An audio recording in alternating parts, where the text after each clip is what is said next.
I'm Shari Berkowitz of the Vertical Workshop, and I'd like to talk about Pilates ergonomics, or the ergonomics of how you set up your apparatus. So today let's talk about setting your springs on your Wunda chair.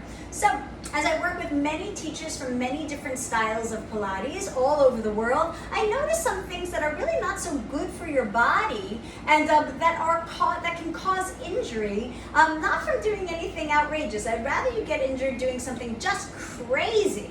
Please don't get injured at all. When we change springs, it's tempting to lean in from the front and reach to the back and change a spring. It's tempting to lean over with straight legs and change springs. It's tempting to change a spring just from the spring. But what we need to do to be healthy is kneel down, one knee down and my other knee is up. So I'm kneeling like so. And hold on to the pedal with one hand to give a little release of the spring and to take the weight in that one hand in a way that's supportive.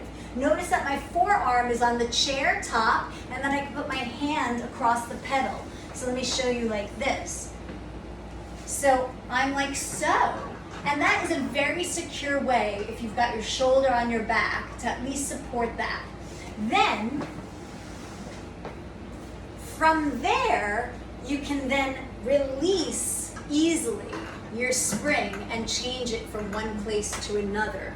Ideally, I've got two springs on right now, and you change one spring and then say I have to take the other spring off. I take the other spring off. So that you try to always make sure there's one spring holding onto the pedal. Instead of me now, where there's only one spring on, taking a spring off and then changing things, I'm holding the entire weight of the pedal.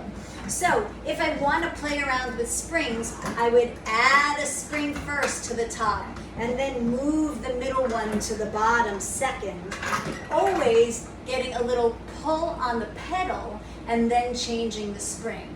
I'm at the back corner of the chair, kneeling down. I brace my forearm and my hand with my shoulder on my back, pull the pedal, release then a little bit of tension on the spring so that then I can manipulate springs. Try to keep one spring on at all times as you change another spring so that you have the best opportunity to not hurt yourself or to rather keep yourself safe while you're changing springs. That it's such a shame to be like, man, I hurt my shoulder. How?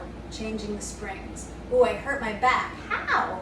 Changing the springs. So be kind to yourself. Thanks.